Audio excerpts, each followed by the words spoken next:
புதுச்சேரியில் நடைபெற்ற தாவேக பொதுக்கூட்டத்தில் அக்கட்சியின் தலைவரான விஜய் உரையாற்றினார். விஜய் தமிழகத்திற்கு மட்டும்தான் குரல் கொடுப்பான் என நினைக்காதீர்கள் என்றும், புதுச்சேரி மக்களுக்கும் சேர்த்தே குரல் கொடுப்பேன் என தாவேக கட்சியின் தலைவரான விஜய் திட்டவட்டமாக தெரிவித்திருக்கிறார்.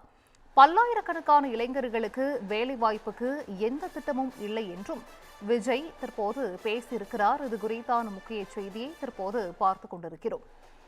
புதுச்சேரி அரசை பார்த்தாவது தமிழகத்தில் திமுக அரசு திருந்த வேண்டும் என்றும் விஜய் இக்கூட்டத்தில் பேசியிருக்கிறார். இதை பார்த்தும் திமுக அரசு கற்றுக்கொள்ளாது.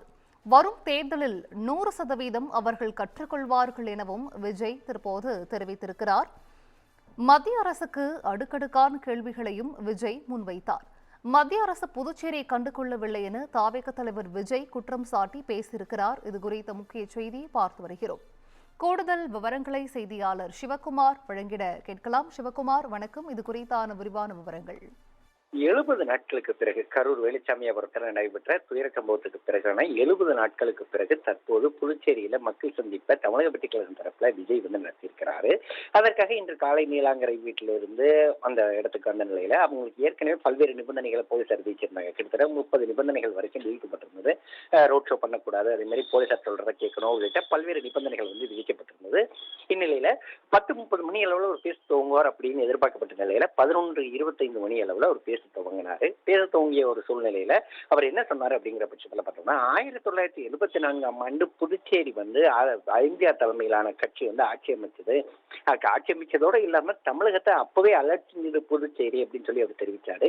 மேலும் புதுச்சேரிக்கும் சேர்த்தே தமிழக வெற்றி கழகமானது குரல் கொடுக்கும் அப்படின்னு சொல்லி தெரிவிச்சாரு.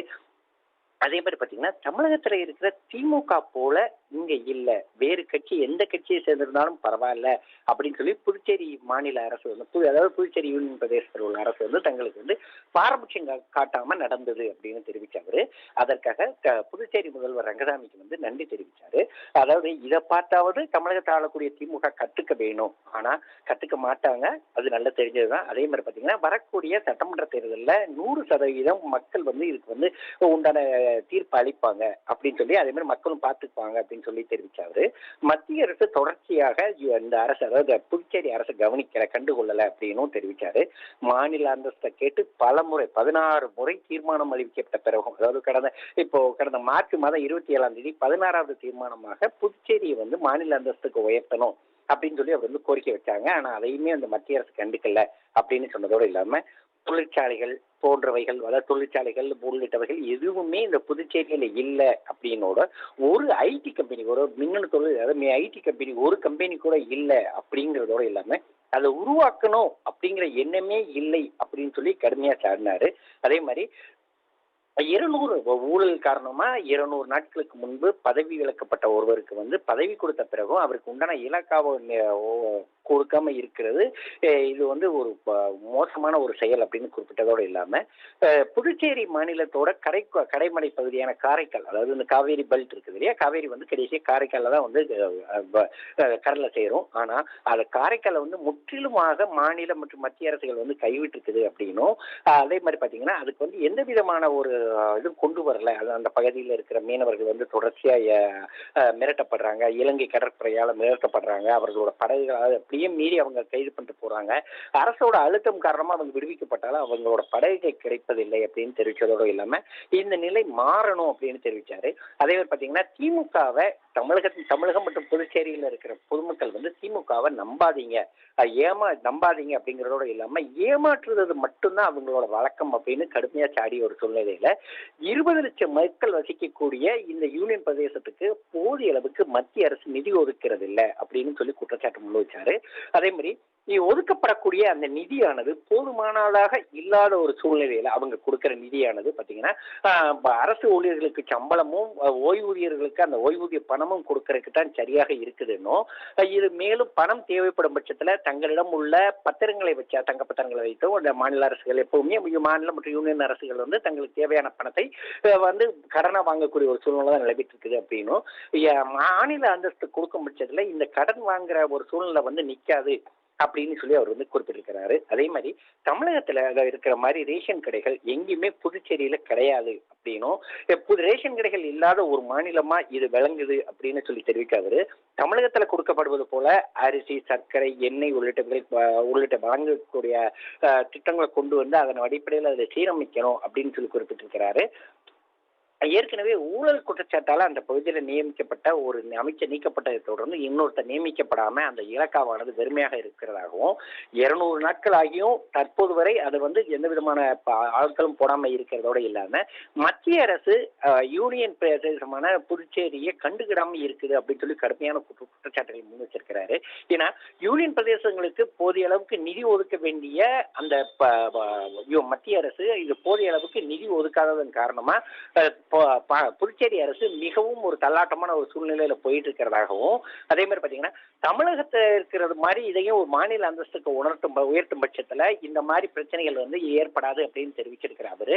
அதாவது நம்ம பாண்டிச்சேரியை பொறுத்தவரை பாத்தீங்கன்னா மொத்தம் வந்து 30 தேர்ந்தெடுக்கப்பட்ட சட்டமன்ற தொகுதிகள். அதாவது பாத்தீங்கன்னா பொதுப்படையா பாத்தீங்கன்னா நெடுங்காறு, திருநள்ளாறு, காரைக்கால் வடக்கு, காரைக்கால் தெற்கு, நேரவி, டிஆர்பட்டினம், அதே மாதிரி பாத்தீங்கன்னா திருபுவனை, ஓசூடு, மங்கலம் உள்ளிட்ட 30 சட்டமன்ற தொகுதிகள் இருக்குது. இந்த 30 சட்டமன்ற தொகுதிகள்லையுமே போதிய அளவுக்கு எந்த விதமான வளர்ச்சியும் இல்லை அப்படின்னே சொல்லி கூறப்படுது. இதுக்கு முழு காரணம் மாநில அந்தஸ்து. அதாவது மாநில அந்தஸ்து கொடுக்கறதுக்கு வந்து ஏற்கனவே பல முறை தீர்மானம் கொடுத்திருக்கிறோம். ஆனா அந்த தீர்மானத்தை வந்து எந்த விதமான ஒரு பிரதிபலனும் இல்லாம மத்திய அரசு ஒதுக்கி வைக்குது அப்படின்னு சொல்லி அவர் தெரிவிச்சாரு. அதே மாதிரி பாத்தீங்கன்னா போதிய அளவுக்கு நிதிகளை விடுவிக்கிறது இல்லை. ஏன்னா ஒரு மாநில அந்தஸ்து கொடுக்கும்போது அதில் தேவைப்படக்கூடிய விதிகள், அதாவது தேவைப்படக்கூடிய நிதிகள் வந்து அப்படிங்கிற ஒரு கணக்கு வேற மாதிரி வரும். ஏன்னா எங்களோட உட்கட்டமைப்புக்கு 2000 கோடி தேவை, 1500 கோடி தேவை, 2000 கோடி தேவை அப்படிங்கிற பட்சத்துல மாநில அரசால அந்த கோரிக்கை வைக்க முடியும். ஆனா ஒரு யூனியன் பிரதேச அரசால அந்த கோரிக்கை வைக்க முடியாது. ஏன்னா யூனியன் பிரதேச அரசு அப்படிங்கிறது வந்து